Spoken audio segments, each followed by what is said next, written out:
ഞാൻ നമ്മുടെ 30 സെക്കൻഡ്സിൽ പറഞ്ഞായിരുന്നു, നമ്മളെല്ലാം ജനിച്ചതും ജീവിക്കുന്നതും കഥ കേൾക്കാനാണ്. ഞാനൊരു കഥ പറയട്ടെ എന്ന് പറയുമ്പോൾ എല്ലാവരും ഒന്ന് മുന്നോട്ടായി, പുറകോട്ടിരിക്കുന്നവരെല്ലാം ഒന്ന് മുന്നോട്ടായി. കാരണം നമ്മൾ ബേസിക്കലി കഥ കേൾക്കാൻ ഇഷ്ടപ്പെടുന്നത്. ഈ കഥ എങ്ങനെ ബിസിനസ്സിൽ നമുക്ക് ഉപയോഗിക്കാം? ഞാൻ മാത്രം ഉപയോഗിക്കുന്നതല്ല, ഞാനൊരു ട്രെയിനർ, ബിസിനസ് കോച്ച് എന്ന രൂപത്തിൽ മാത്രമല്ല ഉപയോഗിക്കുന്നത്. നിങ്ങൾക്ക് നിങ്ങളുടെ പ്രമാണത്തിൽ ഉപയോഗിക്കാം കഥകൾ. 1880 പെനിസിൽവേനിയയില് ചാൾസ് ഷ്വാബ് പറയുന്ന ഒരു മനുഷ്യനുണ്ടായിരുന്നു. അദ്ദേഹം ഒരു ഇൻഡസ്ട്രിയലിസ്റ്റ് ആയിരുന്നു. നമ്മുടെ സന്തോഷിയെ പോലെ സ്റ്റീൽ ബിൽഡിംഗിലായിരുന്നു അദ്ദേഹത്തിന്റെ മേഖല. അമേരിക്കയിൽ അറിയപ്പെടുന്ന മിക്കവാറും ബിൽഡിങ്ങുകൾ സ്റ്റീൽ കൺസ്ട്രക്ഷൻ നടത്തിയത് അദ്ദേഹമായിരുന്നു. ബെത്ലഹേം സ്റ്റീൽ കമ്പനി എന്നായിരുന്നു അദ്ദേഹത്തിന്റെ കമ്പനിയുടെ പേര്. ഒന്നാം ലോക മഹായുദ്ധത്തിൽ അമേരിക്കക്കും സഖ്യസേനയ്ക്കും വേണ്ട സകല യുദ്ധക്കപ്പലുകളും ഉണ്ടാക്കിയത് ബെത്ലഹേം സ്റ്റീൽ കമ്പനിയാണ്. ഒന്നാം ലോക മഹായുദ്ധത്തിൽ തുടങ്ങിയിട്ട് അത് രണ്ടാം ലോക മഹായുദ്ധം വരെ ഈ കമ്പനി തന്നെയാണ് സ്റ്റീൽ മാനുഫാക്ചറിംഗിൽ അവർ പ്രൊഡക്ഷൻ വേണ്ട അളവിൽ നടക്കുന്നില്ല. എല്ലാ ചികിത്സകളും നടത്തിയിട്ടും അത് മെച്ചപ്പെടുന്നില്ല. അവസാനം ചാൾസ് എന്ത് ചെയ്തു? അവരുടെ കൂട്ടത്തിലെ ഏറ്റവും മികച്ച മാനേജറെ ആ മാനുഫാക്ചറിംഗ് യൂണിറ്റിലേക്ക് അയച്ചിട്ട് പറഞ്ഞു, നീ ഇതൊന്ന് ശരിയാക്കണം, നീ ശരിയാക്കിയിട്ടില്ലെങ്കിൽ അത് ശരിയാവില്ല എന്ന് പറഞ്ഞ് ഈ മാനേജർ അയച്ചു. ഈ മാനേജർ അയച്ചിട്ട് അവിടെ പ്രൊഡക്ഷന്റെ യൂണിറ്റ് ശരിയാക്കാൻ വേണ്ടി പോയ മാനേജർ അവിടെ പോയിട്ട് മാസങ്ങൾ കഴിഞ്ഞിട്ടും ഒരു മെച്ചവും ഉണ്ടായില്ല, ഒരു വ്യത്യാസവും ഇല്ല, അതേപോലെ പോകും. ചാൾസ് ഒരു ദിവസം അവിടെ ആ യൂണിറ്റിൽ ചെന്നു.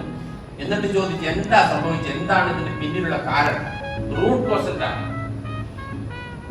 മാനേജർ പറഞ്ഞു, എന്നെ കൊണ്ട് ചെയ്യാൻ പറ്റുന്ന സകലം ഞാൻ ചെയ്തു, മോട്ടിവേറ്റ് ചെയ്തു, ഇൻസ്പയർ ചെയ്തു, പേടിപ്പിച്ചു, ജോലിയിൽ നിന്ന് പുറത്തു വിടുന്നു, എല്ലാ വഴികളും നോക്കി, ഒരു രക്ഷയില്ല. ഉടനെ ചാൾസ് ചോദിച്ചു, ഇന്ന് മോർണിംഗ് ഷിഫ്റ്റിൽ എത്രയാണ് പ്രൊഡക്ഷൻ നടന്നത്? മാനേജർ പറഞ്ഞു 6. ഈ ചാൾസ് എന്ത് ചെയ്തു? ഒരു ചോക്ക് വാങ്ങിയിട്ട് ഗ്രൗണ്ടില് നിലത്ത് 6 എന്ന് വലിയ സംഖ്യയിൽ എഴുതി, വലിയ ലെറ്ററിൽ 6 എഴുതി, അതിനൊരു സ്ക്വയർ ഇട്ടു, അങ്ങോട്ട് ഇറങ്ങിപ്പോയി. 6 എന്ന് പറയുന്നത് അന്നത്തെ പ്രൊഡക്ഷൻ യൂണിറ്റ് ആയിരുന്നു, മോർണിംഗ് ഷിഫ്റ്റിലെ പ്രൊഡക്ഷൻ യൂണിറ്റ് ആയിരുന്നു. മാനേജറും കണ്ടു, ചാൾസ് ചെയ്തിട്ട് മാനേജറും കണ്ടു, ആ ഷിഫ്റ്റിലുള്ളവരെല്ലാവരും കണ്ടു. ആ ഷിഫ്റ്റിലുള്ളവർ പോയി പിറ്റേ ആഫ്റ്റർനൂൺ ഷിഫ്റ്റ് വന്നു. ആഫ്റ്റർനൂൺ ഷിഫ്റ്റിലുള്ളവർ വന്നിട്ട് ചോദിച്ചു, ഇതെന്താണ് ഈ 6 എഴുതി വെച്ചിരിക്കുന്നത്? അപ്പൊ മാനേജർ പറഞ്ഞു, ഇത് ചാൾസ് വന്നിരുന്നു, ഇവിടുത്തെ പ്രൊഡക്ഷന്റെ കാര്യത്തിൽ എത്ര യൂണിറ്റ് ആണ് ഉണ്ടാക്കിയതെന്ന് ചോദിച്ചിട്ട് ആ നമ്പറാണ് ഇവിടെ എഴുതിയിരിക്കുന്നത്. അപ്പോൾ ആഫ്റ്റർനൂണുകാർ പറഞ്ഞു, അവർ 6 യൂണിറ്റ് ഉണ്ടാക്കി. അങ്ങനെയാണെങ്കിൽ നമുക്ക് 7 ഉണ്ടാക്കാം, നമ്മൾ 7 ഉണ്ടാക്കണം. അങ്ങനെ ആഫ്റ്റർനൂൺ ഷിഫ്റ്റ് 7 ഉണ്ടാക്കി. എന്ന് മാത്രമല്ല, വൈകുന്നേരം പോകാൻ നേരത്തെ 6 മായച്ചിട്ട് അവിടെ 7 എത്തി. പിറ്റേന്ന് മോർണിംഗ് ഷിഫ്റ്റ് വന്നപ്പോഴേ 6 ഉണ്ടായിരുന്നു, മായച്ചിട്ട് 7 എത്തിയിരിക്കുന്നു. അവർ 7 യൂണിറ്റ് ഉണ്ടാക്കി, ഈ പ്രൊഡക്ഷൻ നടത്തിയോ. അങ്ങനെയാണെങ്കിൽ നമ്മൾ 8 ഉണ്ടാക്കും. 7 മായച്ച് 8 എഴുതുന്നു, പിന്നീട് 9 ആകുന്നു, 10 ആകുന്നു. കുറഞ്ഞ കാലങ്ങൾ കൊണ്ട് ബെത്ലഹേം സ്റ്റീലിന്റെ ഏറ്റവും മികച്ച പ്രൊഡക്ഷൻ യൂണിറ്റ് ആയിട്ട് അണ്ടർ പെർഫോമിംഗ് യൂണിറ്റ് ആയിരുന്ന ഈ യൂണിറ്റ് മാറിക്കൊടുത്തു. ചോക്ക് ഉപയോഗിച്ചുകൊണ്ട് ചാൾസ് അവിടെ എഴുതിയത് ബിസിനസ്സിൽ ഏറ്റവും മികച്ച ഒരു കോൺസെപ്റ്റ് ആയിരുന്നു, ലീഡർ ബോർഡ്. നിങ്ങളുടെ യൂണിറ്റില്, നിങ്ങളുടെ മാനുഫാക്ചറിംഗ് അല്ലെങ്കിൽ നിങ്ങളുടെ ബിസിനസ് യൂണിറ്റില് പ്രൊഡക്ഷനോ അല്ലെങ്കിൽ സർവീസോ സെയിൽസോ നടക്കുന്നുണ്ടെങ്കിൽ എഴുതി വെക്കണം. ഇന്ന ആൾ എത്ര പെർഫോം ചെയ്തു, ഇന്ന യൂണിറ്റ് എത്ര പെർഫോം ചെയ്തു.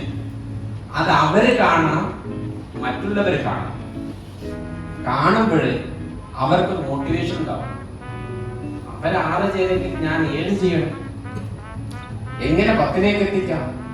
ആരെങ്കിലും ഒരാൾ അണ്ടർ പെർഫോം ചെയ്യുന്നുണ്ടെങ്കിൽ ചോദിക്കാം, എന്തുകൊണ്ട് അവർക്കത് പറ്റി. അങ്ങനെ വരുമ്പോൾ ഇവര് തമ്മിൽ കൂടിച്ചേർന്നിട്ട് ആ കഥകളെ പറ്റി ചോദിക്കും. ഇന്ന സംഗതി ഇന്ന് നടന്നത് കൊണ്ടാണ് പ്രൊഡക്ഷൻ അല്ലെങ്കിൽ പ്രൊഡക്ടിവിറ്റി കൂടിയത് അല്ലെങ്കിൽ കുറഞ്ഞത്. 2 കാര്യങ്ങളാണ് ഇതിൽ നമുക്ക് ലേൺ ചെയ്യാൻ പറ്റും. ഒന്ന് ലീഡർ കോഡ്. ചോക്ക് ഉപയോഗിച്ചുകൊണ്ട് ചാൾസ് ബിസിനസ്സുകാർക്ക് പഠിപ്പിച്ചു കൊടുത്തത് ലീഡർ കോഡാണ്. കാണുന്നില്ല നമ്മുടെ ബാഡ്മിന്റൺ ചാമ്പ്യൻഷിപ്പിൽ അല്ലെങ്കിൽ ക്രിക്കറ്റ് മാച്ച് നടക്കുമ്പോൾ ആസ്ട്രേലിയന്റെ ഇത്ര, ബ്ലാസ്റ്റേഴ്സിന്റെ ഇത്ര, നമുക്കുണ്ടാകുന്ന ഒരു മോട്ടിവേഷൻ ഇല്ലേ, നമുക്കുണ്ടാകുന്ന ഒരു മത്സരക്ഷമതയില്ലേ, അതുണ്ടായി കഴിഞ്ഞാൽ തീർച്ചയായിട്ടും പ്രൊഡക്ടിവിറ്റി കൂടും. ഒന്ന്. രണ്ടാമത്തത്, ഈ പെർഫോമൻസ് നന്നാവുന്നതിനും പെർഫോമൻസ് മോശമാവുന്നതിനും കഥകൾ ഉണ്ടാവും. എന്താണ് കഥകൾ എന്നുള്ളത് പരസ്പരം ചർച്ച ചെയ്യും. ഇങ്ങനെ രണ്ട് കാര്യങ്ങളാണ് ഇന്നത്തെ സ്റ്റോറിയിൽ എനിക്ക് പറയാനുള്ളത്. ഇതേപോലത്തെ സ്റ്റോറികൾ നിങ്ങളുടെ ബിസിനസ് പ്രിമൈസിൽ വന്നിട്ട് നിങ്ങളുടെയും നിങ്ങളുടെ ടീമിനെയും മൊത്തം നിങ്ങളുടെ പ്രൊഡക്ടിവിറ്റി കൂട്ടാൻ പറ്റുന്ന തരത്തിൽ ചേഞ്ച് ചെയ്യാൻ പറ്റുന്ന ആപ്റ്റ് ആയിട്ടുള്ള കഥകൾ പറഞ്ഞിട്ട് 2 മണിക്കൂർ കാര്യങ്ങൾ ഞാൻ പറയുന്നത് 5 മിനിറ്റ് കഥകൾ കൊണ്ടാവും എത്തും. അതാണ് കൂടുതൽ ഇമ്പാക്ട്ഫുൾ. ഇപ്പോഴത്തെ ബിസിനസ് ട്രെയിനിങ് മേഖലയിൽ ഏറ്റവും നന്നായിട്ട് നടക്കുന്ന ഒരു മേഖലയാണ് business story telling. You can keep in touch with me. I'm ready to come and deliver a strong stories for you that will make you changes to make your business more successful. Thank you very much.